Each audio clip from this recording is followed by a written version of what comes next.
Hi, this is Sherry Veronica, and with me today again is Patricia Benedict. Today, she wants to tap back and talk about her abduction because she thinks there were violations to her privacy. She wants to talk about a fake prosecutor. I don't know if you know of that there in Barbados. And she also wants to talk about the head of prisons, Miss Drake. Welcome into the studio, Patricia. Thank you for having me once again. Thank you very much. You're so Good afternoon to your welcome. audience. You're so welcome. So let's go back to, because you spoke of it yesterday. Let's talk about the abduction and what happened with what you would think is a violation of your privacy. Tell the audience, please. Um, simply because I have a bail condition, and I went in just to sign in. I just went in to sign, and I was captured, abducted, and did not even read my rights. Did not read me my rights. All the time he has held me, Jason Leacock has never read me my rights immediately. And two,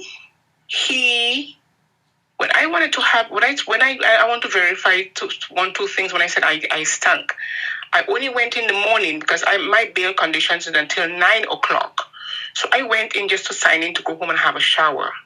They held me for about 5 or more hours. So when I had to use the toilet, I asked to have a shower, toilet paper, or whatever. I wouldn't get any. I had to use my underwear to wipe.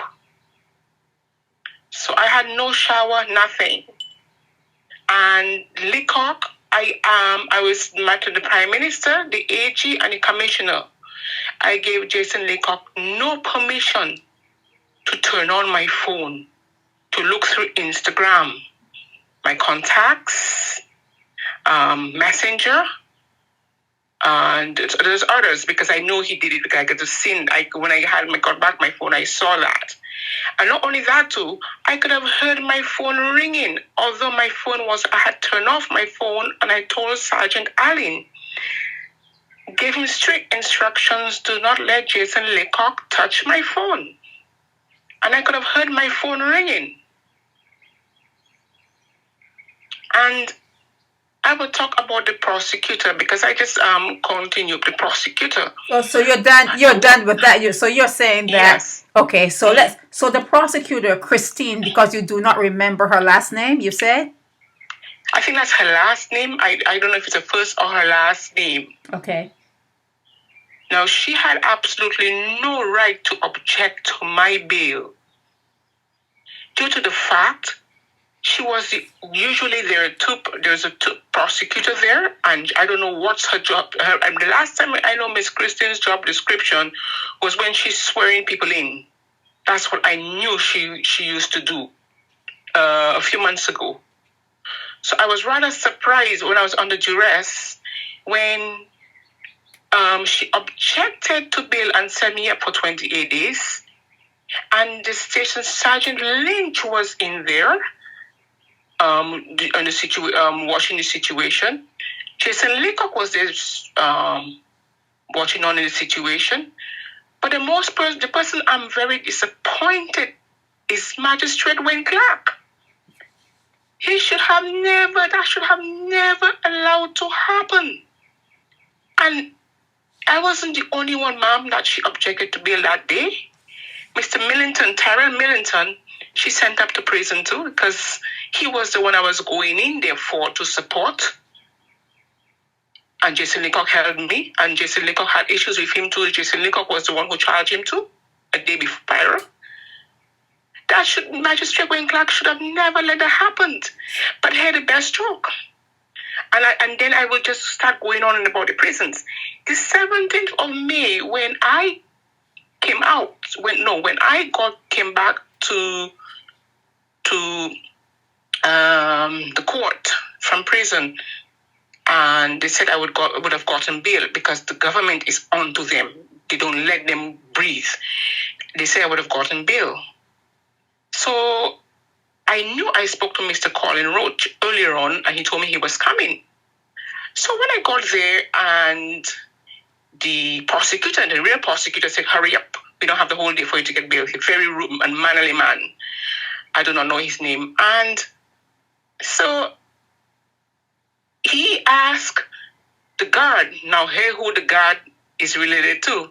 The guard who was taking down the names I needed to call for bail is Mr. Jones. Mrs. Jones' husband, second in command, the prisons. And then he was like helping the magistrate and them do work. I've never seen that before. I find that very strange that God's doing that sort of work where the clerk should be doing.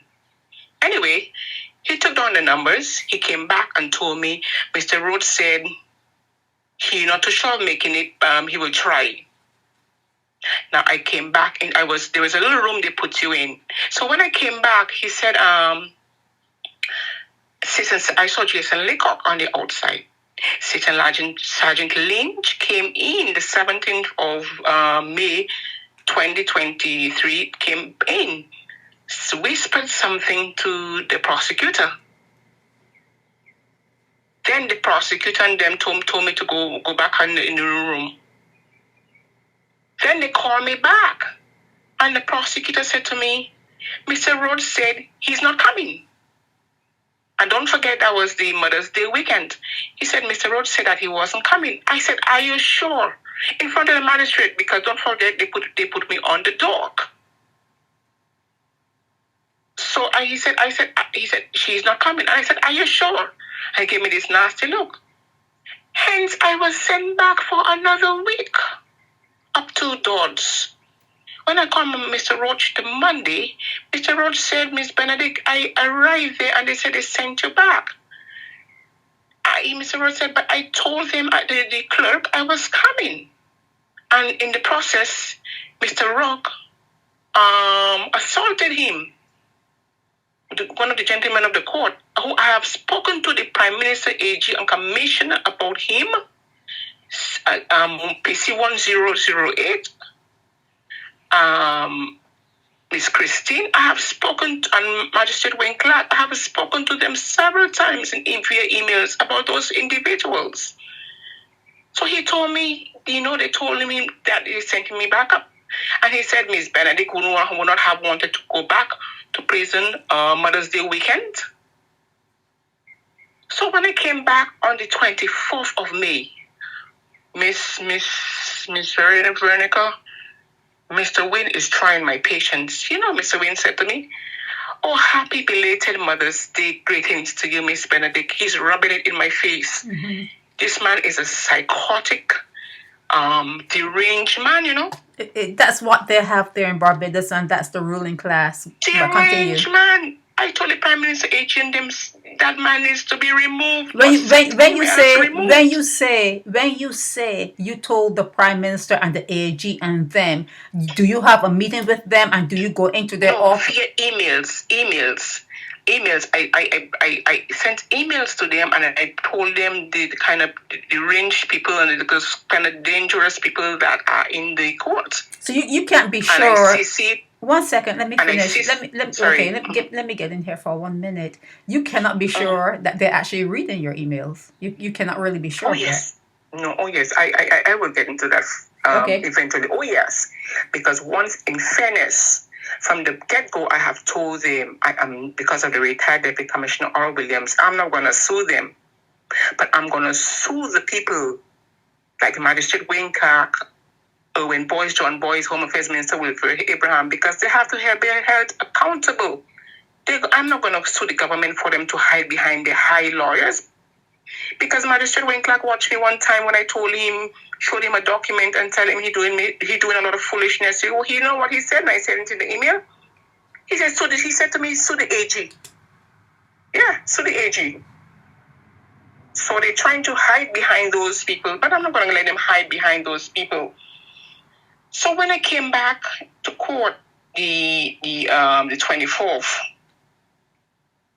and I don't know if it was the 17th of May, the 24th, and I will verify that through my notes. But let me ask you, because, okay, 1 second, let me get in here. When you talk about suing, whether you don't want to sue the government or whoever, when you talk about suing, you have to understand, maybe you do, it's a slave system there. And if you can sue, all you're going to get is money. That's all you may get. Even if it is awarded to you, there's no guarantee, but all you can get is money. They're not going to go to prison in Barbados. You're not going to. No, Miss. Go ahead. No, not cutting you. Not cutting you. This is different. You see, and that is why you see everything. If you notice everything, I am not saying that the Prime Minister is perfect, but have you noticed lately they always mere this and mere that? Because she and individuals are taking actions, are holding a lot of people accountable for the actions. Right. It's only now happening. Slowly but surely. Even that march, I don't know. I don't want to march. I don't want to step on your toes. I don't know if you are a social activist, but even that march that's coming up, everyone on there, they are people. Political. Yeah, there are people who seem to really target. Most of them, I know a lot of them. So I say most of them. Are but they target. And it is. They target Mia Motley. A lot of them do not like Mia Motley, and part of their lineup is a guy who allegedly sells or trades young people to some of the ministers and some attorneys. There's a guy on there that is brutal. He's just a brutal person, and these people are associated with him. Yeah, but I now you know me. I just keep it real. I am an activist. I'm only one of the, apart from me and Mr. Colin Roach, I don't see anybody who is willing to go to prison to do the things that I am doing or Mr. Roach is doing. For the people, everything I'm doing for the people. Yeah. Now, I would suggest to the families of those people that go into the march, do not bring your kids. Because it's going to be all political. Most of it's going to be political. But now, these people, how much do they like kids if these are the same people who would It's a money making thing. Yeah, I called Marcia Wicks this morning. I will not put it past them that these. I called Miss Marcia Wicks, and I said to her, "Is Mr. Winston Clarke involved in what you were doing?" And she said, "Who is it?" I said, "Miss Benedict." She said, "Are you giving a donation?" I said, "What the donation is for? It's for the equipment, blah, blah, blah." It's all about, most of them are about the money. Most of them are about the money. Now, if Winston Clarke, I will never go to anything Winston Clarke is having, nor Mr. Fred Corbin, because allegedly, I know for a fact, but allegedly, Mr. Winston Clarke and Mr. Fred Corbin are friends with Home Affairs Minister Wilfred Abraham. Allegedly, Mr. Fred Corbin has connections with Sansa Crest. What Sansa? You mean Sunset Crest? Yes. Allegedly. Okay. Allegedly. Okay. Yes. So what does Sunset Crest have to do with anything? Is that a particular? When you say Sunset Crest, you're talking about the area, Sunset Crest neighborhood? Yes. Allegedly. I won't go into details here, but allegedly. Okay. All right. But if you notice too, every time I come out with something mostly about Home Affairs Minister Wilfred Abraham, somebody is always trying to do a distraction to put it on something else. Even some of the media are involved. I have some high-profile media in my contacts. You think the show we did shouldn't have gotten attention? But like I said to you, and I don't think you're hearing me. I think you should know, but I don't think you're hearing me. I know. It's a slave system.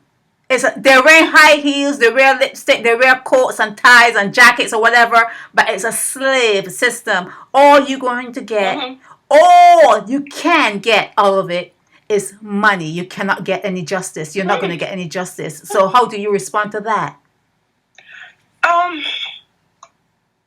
It is not even, although I am broke, it is not even about the money. It is having people held accountable for their actions, what they do to people, and not hiding behind the government. To name people as individuals and the capacity. That is what it's all about. But they're not going to go to jail, and they have no shame. They have no shame, and they're not going to go to jail. How do you respond to that? And I beg the differ. I don't think so. Because all my emails I have sent, which is about 10, 15, everyone is CC to the US Embassy / FBI, British Embassy, Canadian Consulate, Internal Affairs, Interpol Headquarters, France. What does that have to do with my question? What does that have to do with my question of if there is shame? No, because, listen, right? Because people are watching. I'm monitoring. Okay, the Barbadian people there, they don't have any shame, and all you can get out of Barbados is money. That's all you may get is money. No, I don't think so. Not this time. Not this time. Okay, so things, we'll have time to talk about what the government have done. Okay, we're going. I want to talk to you. I want you to wait. I want you to talk about the head of prisons, Miss Drakes, because we had these three things. Right. Yes. Okay. Oh, yes, I realize. Yeah, Miss Drakes. When I went there the 14th of May, and when Jason Leacock said to me that I know I'm not alive, Miss Bishop Waite was the first person I interacted with. That's a Friday. The Saturday evening, I told them from the whole weekend I said that Jason Leacock said to me, I'm not coming out alive. And I would like to inform my next of kin, so that they would inform the retired Deputy Commissioner of Police, Mr. Oral Williams, because I'm fear for my life. They say they couldn't do anything. I would have to wait the Monday, 14th, the Monday for Mrs. Drakes to see me. Mm-hmm. Miss Veronica, you know when I saw Miss Drakes came to me the Thursday, almost a week after. It's a slave system, but go ahead. And then I said to her, Jason Leacock threatened me, my life. He said to me, I'm not coming out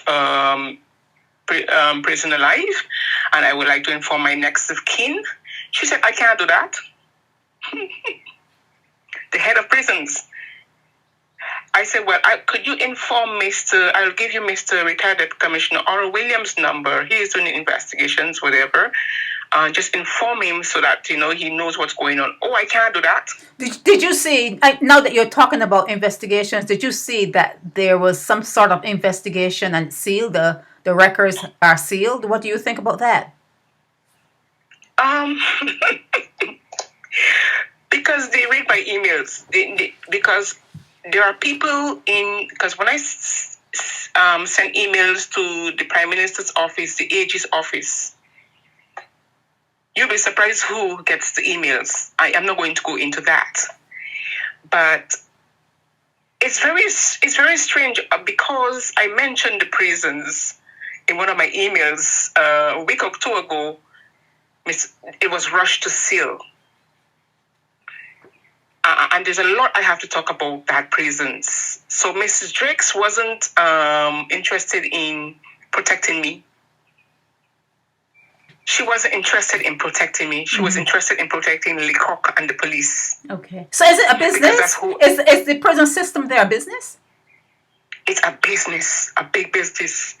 But Miss Veronica, and you used to ask me how many times I've been up. Jason Leacock have arrested me falsely 4 times.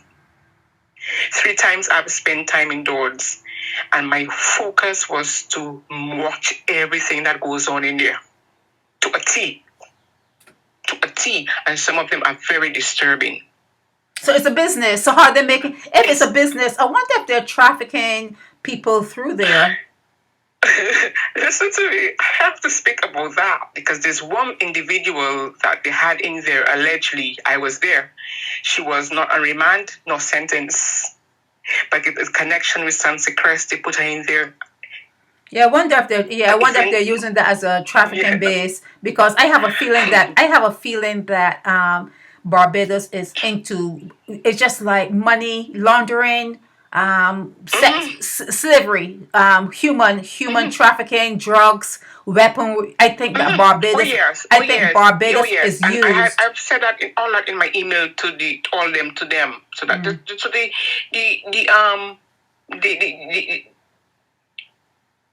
I think the FBI and the U.S. Embassy see me as and the other see me as a breath of fresh air, because when they asked me one time, "Have you gone to the media?"